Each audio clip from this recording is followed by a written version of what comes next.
Dans ce tutoriel, nous allons voir comment passer d'un dessin en point top dans TopoCalc à un format en DWG avec son carroyage et son cartouche.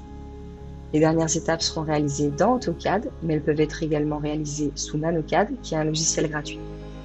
Pour commencer, nous allons retourner dans TopoCalc et venir ici sélectionner un cadre qui viendra délimiter notre chantier. Ici, nous sommes dans la bibliothèque Récollement. Je vais donc pouvoir ici dans les objets du fond de plan, sélectionner un cartouche adapté à mon chantier. Par rapport à la taille ici, je sais qu'un A3 sera suffisant. Si jamais votre chantier est plus grand, vous pourriez sélectionner éventuellement A11 ou encore un A7. Je viens sélectionner mon cartouche et venir le positionner autour de mon chantier. Ici, il est bien centré. Si éventuellement ce n'est pas le cas, vous pouvez cliquer ici pour éventuellement le déplacer.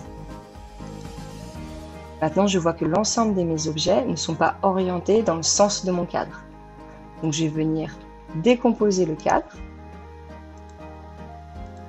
ce qui va me permettre maintenant de sélectionner le bas de mon cadre et dans l'onglet Dessin, en cliquant sur Angle d'affichage, de connaître son angle d'affichage. Je peux éventuellement copier ou retenir cette information et fermer. Ensuite, dans Format, Option de génération, je vais venir dans les angles d'écriture pour leur dire de s'orienter par rapport au sens de mon plan.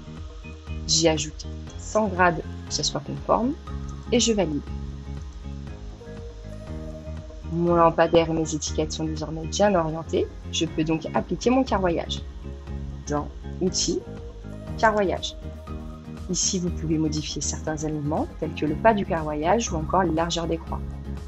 Moi, ce paramétrage me convient, je vais donc valider. Les croix se sont mises, ainsi que les coordonnées qui correspondent à l'endroit où est situé votre plan. Les étapes dans TopoCalc sont terminées, je vais donc enregistrer en DWG. Ensuite, dans AutoCAD, je vais venir ouvrir le DWG et ainsi, il est centré directement dans votre espace. Ici, vous êtes ce qu'on appelle dans l'espace objet, c'est-à-dire que c'est là où est votre plan et où éventuellement vous pourriez venir y faire des modifications telles que l'orientation des symboles ou encore déplacer une étiquette. Ensuite, nous avons mis à disposition les présentations qui correspondent au cadre que l'on a mis à disposition dans le récollement. Moi, j'ai choisi A3P2, donc je viens sélectionner ici l'onglet A3P2. Au centre, nous avons positionné une fenêtre. Pour accéder à l'intérieur de cette fenêtre, il faut double-cliquer. Le pourtour ici devient plus gras, je suis bien donc dans ma fenêtre. Je viens double-cliquer à nouveau à l'intérieur et mon plan vient automatiquement se zoomer dessus. On voit qu'il n'est pas orienté dans le sens de notre cadre. On va donc réaliser ce qu'on appelle un SCU, un système de coordonnées utilisateur, pour qu'il soit affiché dans le même sens de mon cadre. Pour cela, je vais taper les lettres SCU et faire entrer. On me demande de spécifier l'origine, donc je vais donc cliquer ma longueur de mon plan, puis une hauteur. Et dans Affichage, point de vue 3D, sur Vue de plan SCU, sélectionner SCU courant. Mon plan s'est maintenant bien orienté, il ne me reste donc plus qu'à l'ajuster pour qu'il corresponde aux bordures du cadre. Pour cela, je vais venir agrandir un petit peu ma fenêtre et repasser ici. Donc, pour cela, je vais venir agrandir un petit peu cette zone-là et taper Zoom. Ici, pour un format en A3 avec une échelle au 200, je vais taper 5N et faire entrer. On me demande les angles de ma fenêtre. Je vais venir cliquer au plus précis possible dans les angles.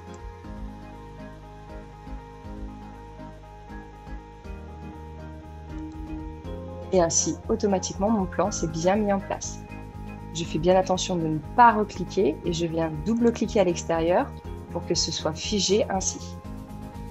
Je remarque par exemple que mes étiquettes maintenant ne sont pas très bien positionnées. Je peux retourner dans l'espace objet et venir, comme on l'expliquait tout à l'heure, déplacer éventuellement une étiquette pour qu'elle soit à un endroit plus approprié.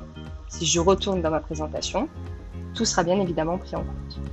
J'attire votre attention sur un fait. Ici, nous avons pré-rempli certaines informations.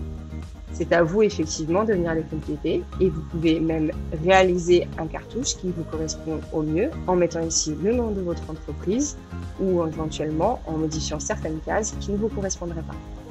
Une fois ces ajustements terminés, nous pouvons venir positionner notre flèche nord en direction du nord. Nous voyons ici que le cartouche contient le carroyage effectué dans TopoCalc. Nous avons donc les croix ainsi que les coordonnées indiquant la direction de notre nord. On va venir donc sélectionner notre flèche nord et la positionner sur une de ces croix. Je vais taper ROT pour effectuer une rotation de cette croix. Pour faciliter l'orientation, je vais taper REF pour référence. Je vais revenir sélectionner ma base puis la pointe de ma flèche afin de sélectionner ensuite une autre croix du carroyage pour en donner la bonne direction. Mon nord étant bien orienté, je peux maintenant le déplacer à un endroit plus adapté du cartouche. Mon plan est désormais terminé, je vais passer à la livraison. Pour cela, je vais aller dans Tracer, continuer à tracer une seule feuille et je vais réaliser une impression sous PDF.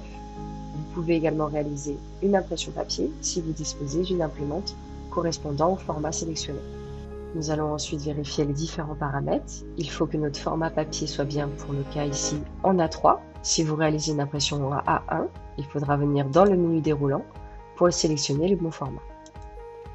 Ici, nous allons donc dans Tracer, venir sélectionner une fenêtre et avec l'accrochage aux objets, venir sélectionner les extrémités de notre plan. Je peux éventuellement réaliser l'aperçu de mon plan. Il me convient, je vais donc pouvoir passer à son impression en cliquant ici sur OK.